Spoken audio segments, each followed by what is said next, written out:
Hey y'all, back with another video. So the first one we went over the indictment. This one we'll be going over the detention letter. Okay, so the detention letter is what the DA sent over to the judge, pretty much explaining why they feel like he should be denied bail. So 16 pages of this. I briefly read it. I know a lot of it. I know this is a little better than the indictment because it gives a little bit more detail. So we did the indictment. We're gonna read this one, and then after that, I'm gonna do another video going through all. I'm going through the live tweets of both of the bail hearings, which, as we know, at this time he was denied bail both times. Let's get into the letters. So,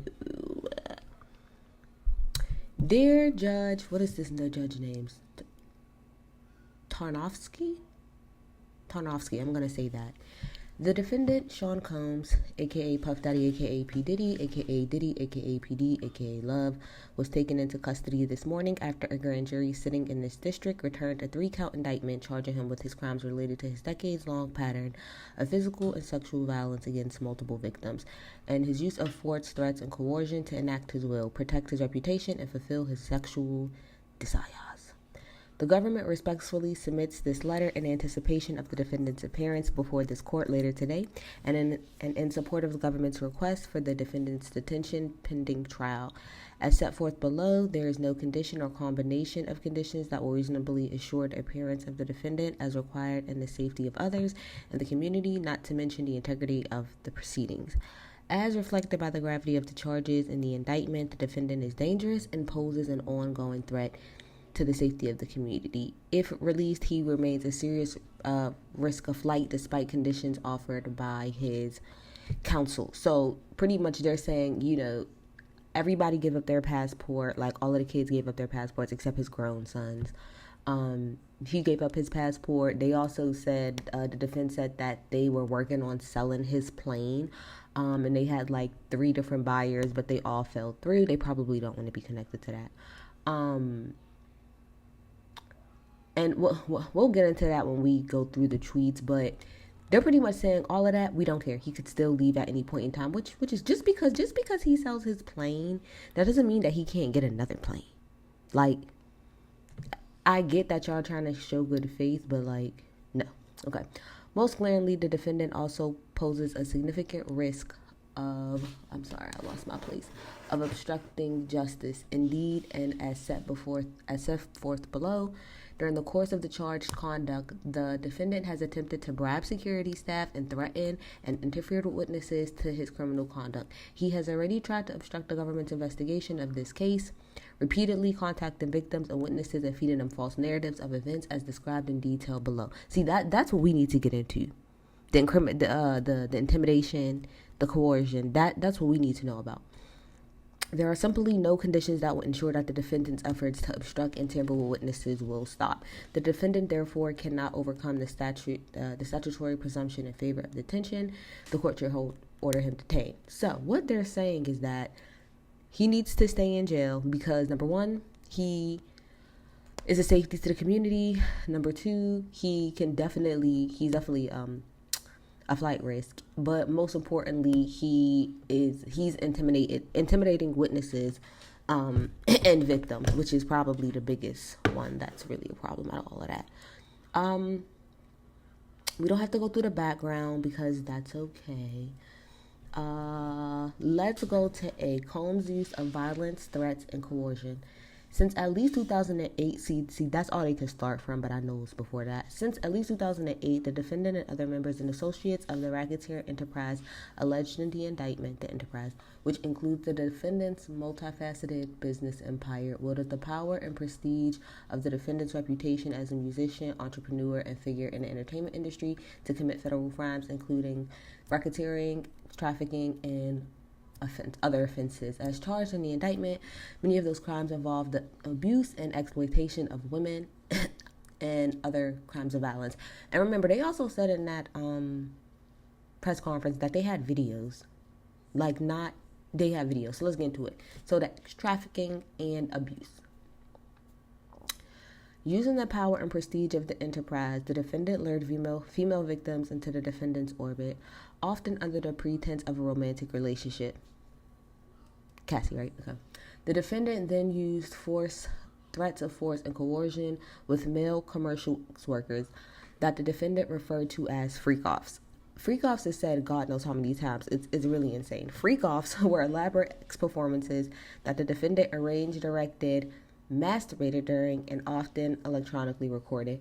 Freak-offs occurred regularly from at least in and around 2009 through this year, sometimes lasted multiple days and frequently involved multiple workers. The defendant arranged freak-offs with the assistance of members and associates of the enterprise, including employees of his business, and the hotel rooms where they were staged, often significant damages. And if we go to the little asterisk next to that, it says, for example, in approximately 2012 in Manhattan, the defendant paid over $46,000 to cover damages to the Penthouse Hotel following a freak off. Okay, what type of next level stuff are y'all doing in a hotel room that you had $46,000 worth of damages?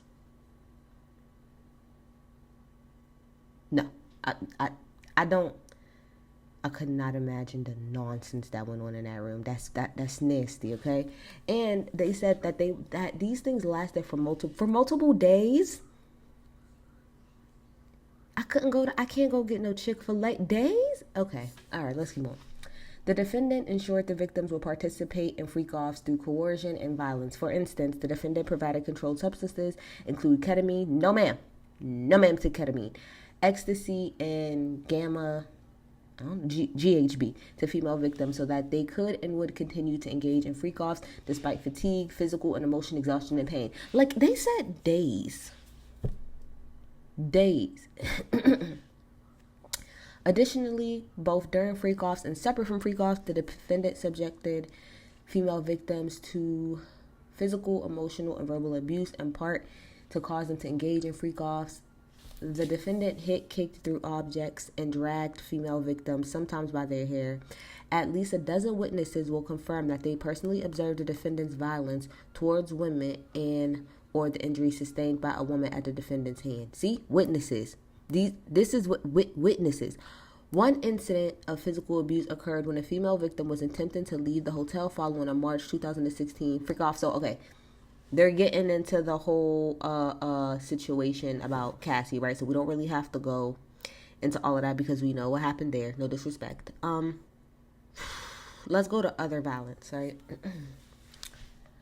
In addition to the defendant's physical, sexual, and emotional abuse of his romantic partners, the defendant repeatedly engaged in acts of violence directed towards his employees and others. As charged in the indictment, the defendant, often assisted by members and associates of the enterprise, engaged in kidnapping, arson, and physical violence. So I wanted to know about the kidnapping and arson part because the kidnapping I thought maybe would come from him dragging Cassie like that, because that could be seen as kidnapping. The arson part, I would assume, and I think we're going to get into it in a second, was about the Kid Cudi situation. But let's keep on. Kidnapping, arson, and physical violence, such as throwing objects at people, throwing people to the ground, and hitting, dragging, choking, and shoving others. Numerous witnesses, including the defendant's employees and others, observed or experienced violence from the defendant firsthand and sustained lasting trauma as well. So, for example, and pay attention to this part. Pay attention to this part, okay? For example, in the early morning of December 22nd, 2011, now it's a couple days before daggone Christmas. Why you not at the house with the kids? Why you not playing fake Santa? Okay. In the early morning hours of December 22nd, 2011, that was a long time ago, the defendant and co-conspirator kidnapped an individual at gunpoint to facilitate breaking into and entering the residence of another individual one. Multiple witnesses would testify at trial, like this is important, multiple witnesses would testify at trial to the events surrounding the kidnapping and break-in, the latter of which is corroborated by police reports and other records. String them up. Approximately 2 weeks later, the defendant's co-conspirators set fire to individuals' one vehicle by slicing open the car's convertible top and dropping a Molotov cocktail inside the interior. Police and fire department reports extensively document the arson and conclude that the fire was intentionally set. Multiple witnesses would also testify to the defendant bragging about his role in destroying individual one's car. Okay, so back to what I said about Kid Cudi. Now, Cassie alluded to this situation in her lawsuit, and Cudi was asked if his car was ever blown up, and he said yes. I can't definitively say who it was, but yes, that did happen. So I like the fact that we're actually getting more detail into that. So that's just not something that she made up. They have literal proof. Like y'all kidnapped somebody 3 days before Christmas, Jesus, and had them break into this mess. You are different. You're not Marlon Brando. You're not the Godfather. You're not chopping off heads of horses and putting them into people's bed. I just don't get it. Anyway, more broadly, I love the fact that they said, and this is the crazy part, right? Multiple witnesses will also testify that the defendant was bragging about his role in destroying the car. Disgusting. More broadly, since at least 2008, allegations of the defendant's physical abuse of women and others have been publicly reported in the media. That is true, including Hollywood blogs and on podcasts. Law enforcement reports corroborate that police responded in several instances of the defendant's violence, including assaults against victims and other individuals. More recently, there has been an outpouring of public allegations against the defendant, including claims of threats and physical and violence dating back as far as the 1990s. And so the asterisk, not the, but the amendment for that is C. Joy Dickerson Neal versus Combs. So y'all know that was somebody from back in the day or 90s that I think she said she was a teenager when she was messing around with him. You also have Lisa Gardner versus Combs, Doe versus Combs, Crystal McKinney versus Combs, and then you have Dawn Richards versus Combs. Anyway, in short, the defendant's violent tendencies are widely known. However, at no point during the past few decades has the threat of public exposure or law enforcement intervention deterred the defendant. So all of that saying is that we tried, Judge. We kept letting this man slip, and we just kept letting him do it. But he got too cocky, and he thought that all of these little pokes and hints wasn't enough. So now we're here. 3, firearms. The defendant and the members of the enterprise, including the defendant's security personnel, at times carried firearms, and the defendant himself carried and brandished firearms to intimidate and threaten others. Indeed, some victims were aware of the defendant's access to firearms. On one occasion, the defendant forced a female to carry a firearm on his behalf. On another occasion, he pointed a firearm at a female victim. So I don't know if this part is true. I don't know if this is who they're referring to, but the defendant forced the female victim to carry the firearm on his behalf. Now that could be the J-Lo Club Shine situation, right? So I don't even want to say, I'm going to say allegedly, but it's not really even a rumor. It's kind of like a known thing that the way that incident happened in the early 2000s was they was at a club. This is when Diddy is dating J-Lo. They go to the club. When they went to the club, they get into it with somebody. Stuff starts to ring off. Diddy allegedly shoots his gun off. A lady gets shot in the face, but Shine, who was a newer rapper assigned to him at the time, pretty much goes down and takes the charge. But within that, it was also said that one of the guns that, I guess, like, he passed that gun off to J-Lo, like, when everything had first happened, so that she could pretty much carry it for him. And, J-Lo wasn't about to get searched, not at all. So I don't know if that's what they're referring to. But anyway, the defendant continues to have access to guns, including illegal firearms. In March 2024, during the searches of the defendant's residence in Miami and Los Angeles, law enforcement seized firearms and ammunition, including 3 AR-15s with the face serial numbers, as well as large capacity drum magazines, as pictured below in the close-up images. You can see that it's visibly bored and through and obscured.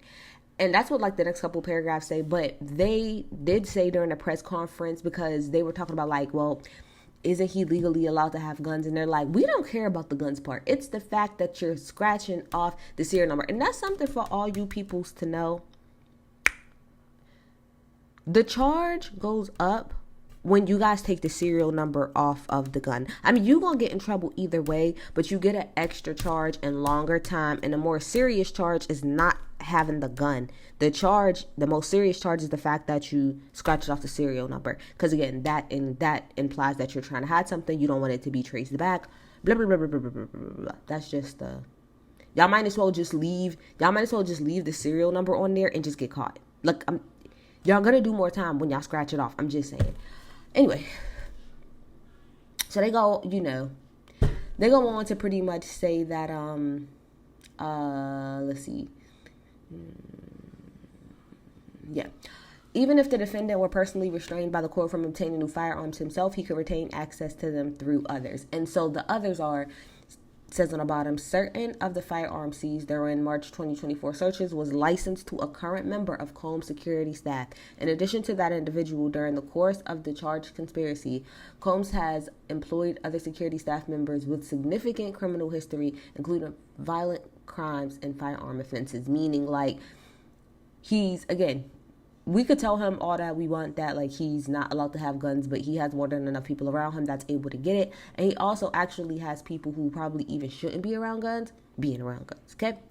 In some, the defendant's regular use of violence and threats of violence, as well as the coercion described above against the victims and others, fostered a culture of fear in which these individuals believed they were unable to reject the defendant's demand without subjecting themselves to physical violence or other abuse. Whew, child. B.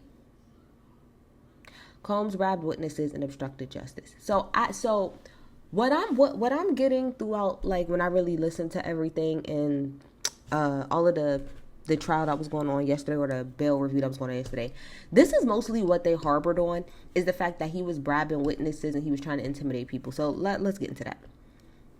Throughout the time period charged in the indictment, when the defendant faced the possibility that his violent crime and criminal conduct would become public, the defendant and other members and associates of the enterprise pressured witnesses and victims not to report what they saw or heard to law enforcement or otherwise conceal the criminal conduct.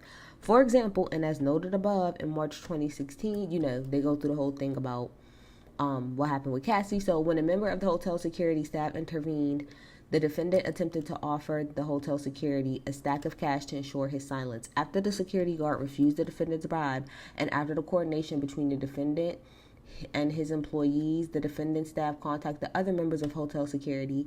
At the same time, staff members were in close communication with the victim of the assault as well, all in an effort to cover up the defendant's assault to prevent the incident from being publicly disclosed. Within days of the incident, the surveillance video disappeared from the hotel server. Likely story, huh? Similarly, throughout the time period charged in the indictment, members and associates of the enterprise have reached out to multiple victims on behalf of the defendant to convince them not to report the defendant's abuse. Most recently, in late 2020, this is how much he was cutting up. But I shouldn't be surprised, because when they arrested him, they found that he had pink cocaine. Like, he had pink cocaine there when they arrested him. You knew this was coming down a pipeline, and you still was just moving all type of walkie. Okay. Most recently, in late 2023, immediately following the public allegations of certain of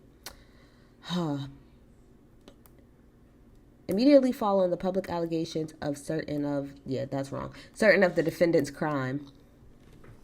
Again, so pretty much when the Cassie lawsuit came out, including his physical and sexual abuse of women, the defendant and other members of the enterprise made repeated phone calls to victims and witnesses, during which they provided victim and witnesses with false narratives of events in an apparent effort to conceal the defendant's crime. On at least 2 occasions, the defendants recorded those calls on a co-conspirator's cell phone, thereby attempting to obscure his involvement. Like, okay, they talk about co-conspirators a lot, like in this and in the bail review and in the press conference. I want to know who these co-conspirators are. I'm going to assume it's just like the people that's closest to him as far as like within his camp, but we need names. And so let's go on to some of the other stuff that they wanted to point out in this. Okay, so we're going to get to the next part here, which is dangerousness. So I just want to kind of skip down. Ooh, I don't know why that hurt so badly. Okay.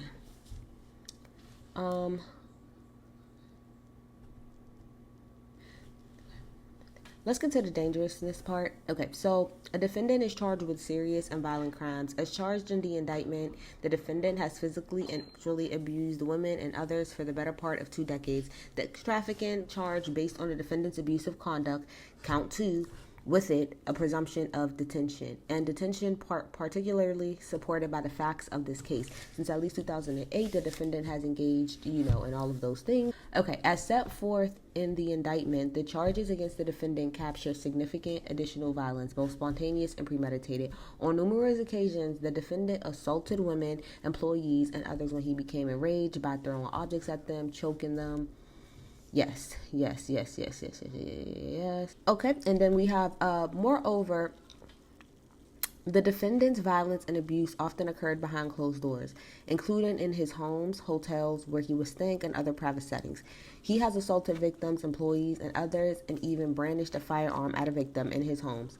The alleged trafficking similarly took place in private settings, not easily monitored. Indeed, in addition to engaging in freak-offs at hotels, the defendant has at times organized freak-offs at his home or at the homes of his female victims. This is precisely the kind of violence that even strict conditions such as home incarceration cannot prevent. So that's what they're saying. They're like, bruh, it don't matter what you do. It don't matter what you do.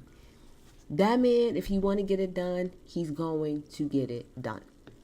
Then again, they go back into, talking about obstruction, and they talk about how, before the Cassie video, how he swore up and down it wasn't him. But then after it came out, oh, I'm so sorry. And so they're like, we pretty much can't trust this man at all.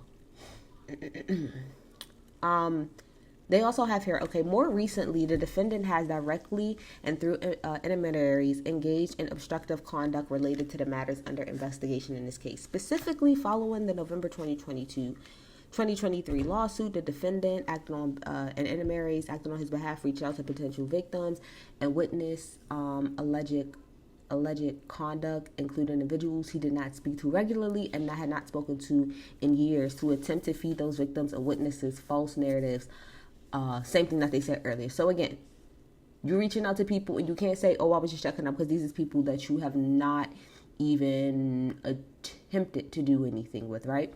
Okay, so with respect to at least 2 of these individuals, the defendant co-conspirators assisted in efforts to protect the defendant. For example, on or above about November 19th, 2023, just 3 days after filing the lawsuit described above, the defendant made multiple calls to another victim of his sexual abuse and recorded certain parts of those calls using the cell phone of his co-conspirator, like they said earlier. During the calls, the defendant repeatedly asked for the victim's support and quote-unquote friendship, and attempted to convince the victim that she had willingly engaged in acts constituting abuse. The defendant also assured the victim that if she, quote-unquote, needed the defendant to, she ain't gotta worry about nothing else.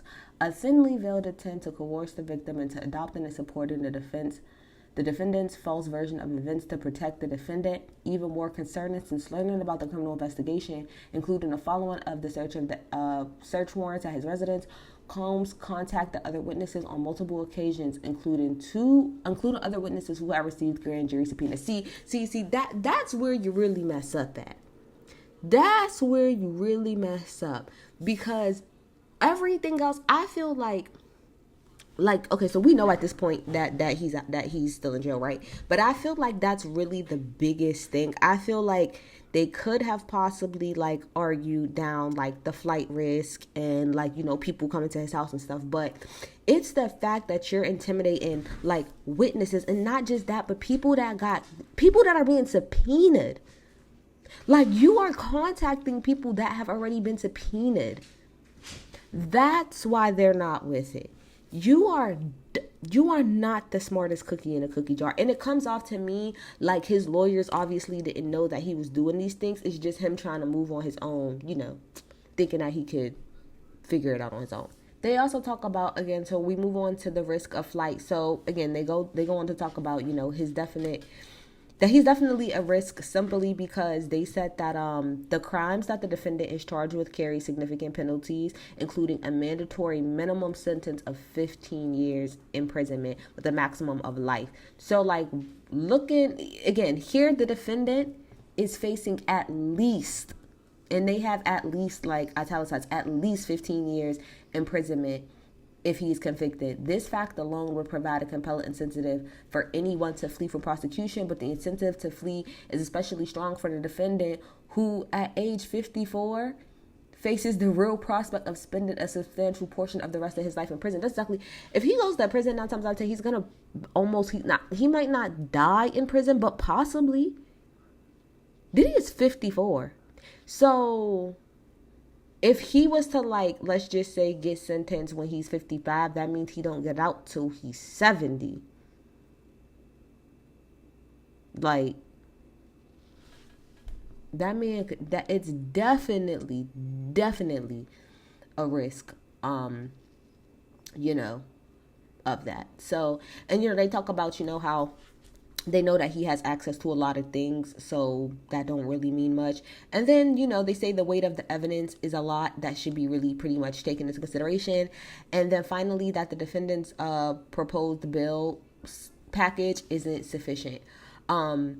He has a decade, what do they say? And he has engaged in a decades-long pattern of violence against women and others, and has used his wealth and power to ensure that his criminal conduct goes unpunished through manipulative and obstructive conduct. In particular, the bill package proposed by the defense counsel is insufficient because it fails to adequately protect others from the defendant's violence, impose measures to prevent and detect obstruction, and prevent the defendant from accessing his vast resources. So that's all of that. The conclusion says, as set forth above, the defendant poses an ongoing and significant danger to the community, has repeatedly engaged in obstructive conduct, and presents a serious risk of flight. The government respectfully submits that the defendant cannot meet his burden of overcoming the statute presumption in favor of detention. There are no conditions of bail that would ensure the appearance and compliance of the defendant.